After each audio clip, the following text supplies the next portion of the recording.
Ángel Medina.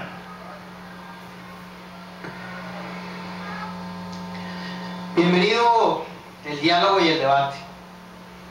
Yo creo que es provechoso para Venezuela que exista diálogo y debate. En esa larga intervención del presidente el sábado pasado, él habló de muchas cosas, como también dejó de hablar de muchas otras que son importantes y que la gente esperaba que la dijera. Pero había un punto que él ineludiblemente tenía que tocar, que era el tema de la inseguridad. El tema de la crisis social que vive nuestro pueblo, producto de la delincuencia, producto de la violencia. Y habló y decía que el problema nos desbordó. Y está la reflexión. Y a veces uno se pregunta, ¿por qué tan tarde reconoce que lo desbordó la delincuencia a los venezolanos? ¿Por qué han pasado 12 años y ahora es que nos damos cuenta que la violencia y la inseguridad nos desbordó? Ser eficaz significa conseguir los objetivos, pero sin importar el tiempo y los recursos que se necesiten para lograr ese objetivo. Pues este gobierno ha sido muy eficaz en reconocer que la violencia nos desbordó. Porque después de 12 largos años se dio cuenta de este gran problema. Qué caro nos ha salido ese tiempo. Realmente, qué costoso a todos los venezolanos nos ha salido todo este tiempo que han tardado para reconocer que nos ha desbordado la violencia. Habló también de que existían 120.000 personas en refugios, producto de las lluvias. Yo quiero preguntarle al gobierno nacional, ¿qué refugio le vamos a dar? ¿Qué refugio le vamos a dar a todas las familias de esas 130.000 personas que en los últimos 12 años han caído en manos de la delincuencia? ¿Cuál es el refugio? ¿Cuál es el consuelo? Y yo creo que esas son las cosas que hay que debatir y discutir. En el año 2010, según un censo del gobierno, hubo más de 19.000 homicidios en Venezuela. 52 homicidios por día si lo promediamos. 52 homicidios por día. Cifra alarmante. No desborda. No es que nos desborda, es que nos destruye como sociedad. Y eso no se ha visto.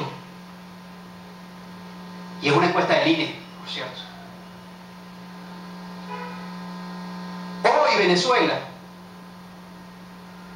esta Venezuela, mi generación, la generación de Víctor Clark, por cierto, que somos los jóvenes, de los diputados jóvenes,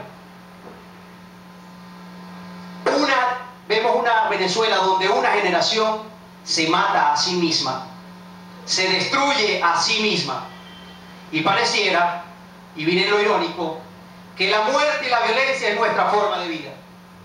Miren lo irónico, la muerte es nuestra forma de vida. Y le digo esto porque la mayoría de las víctimas son hombres y mujeres venezolanos, o eran entre los 15 y los 29 años. Y la mayoría de los victimarios también lo son. Y eso tiene que llamarnos a profunda reflexión y a profunda acción de lo que debemos hacer. Los primeros 15 días de este año 2011, en el área metropolitana de Caracas, asesinaron a 30 personas, menores de 24 años todas ellas. En el área metropolitana de Caracas, estoy hablando de Venezuela. Y fíjense ustedes, el 1 de enero, la cifra roja que nos brindó la inseguridad y la violencia en Venezuela fue la muerte de una niña de 4 años. El 1 de enero, a las 2:30 de la noche, celebrando el año nuevo. Y esas son las cosas que desbordan, que molestan, y que este gobierno tiene que empezar a trabajar con más profundidad, porque las causas son más profundas de las que dijo el presidente. No son las narconovelas.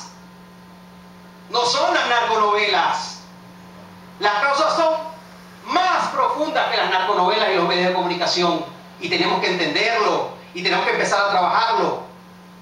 El presidente habló me van a acusar a mí de las 120.000 muertes, 130.000 muertes. Me van a acusar a mí.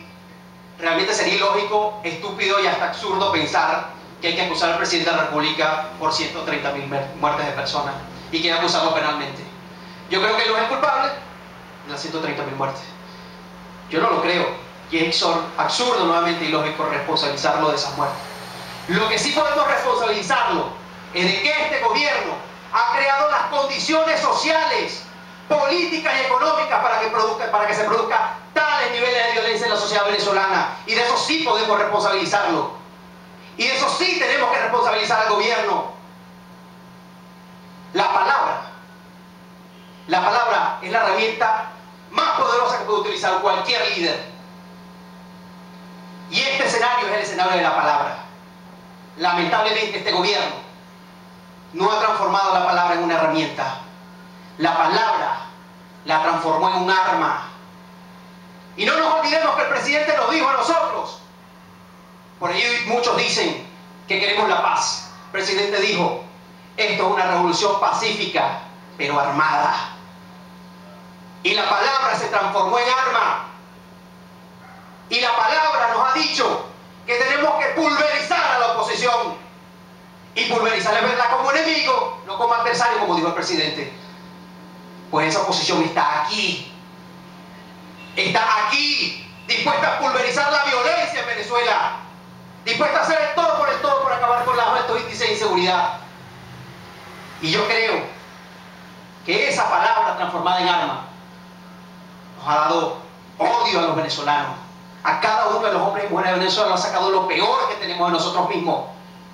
Y no me vengan a decir que es que ese odio ya estaba, que es que ese odio ya existía. Porque resulta que así como en el amor, el odio también se cultiva, el odio también se siembra, el odio también se cuida y se hace que crezca. Así que la palabra de este gobierno transformada en arma ha construido del odio la mejor y de la violencia la mejor de sus expresiones. Y eso tenemos que empezar a acabarlo de esta Asamblea Nacional si realmente queremos diálogo. No se trata de la Policía Nacional y de cuántos efectivos aumentamos. No solamente se trata de eso.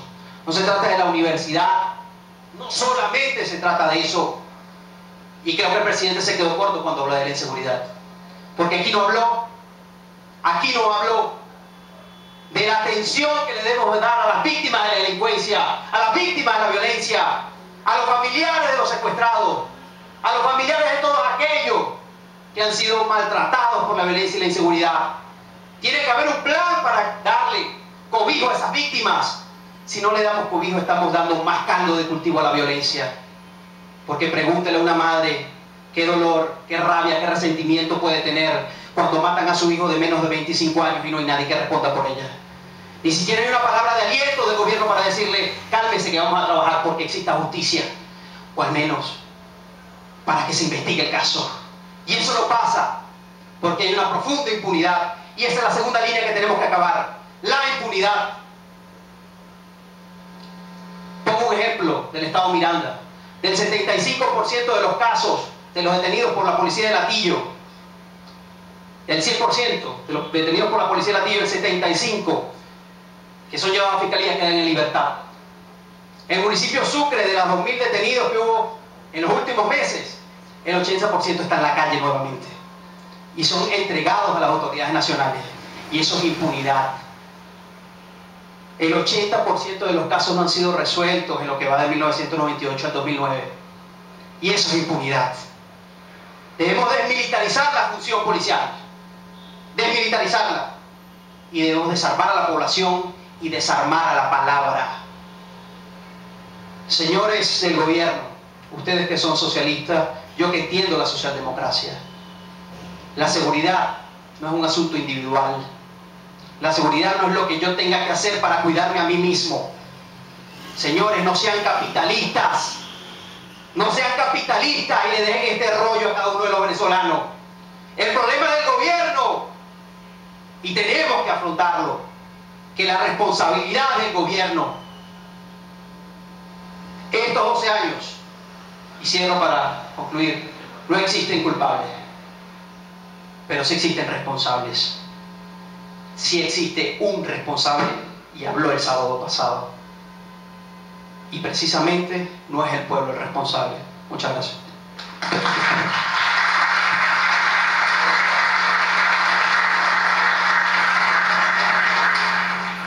Tiene la palabra el diputado Freddy Vergara.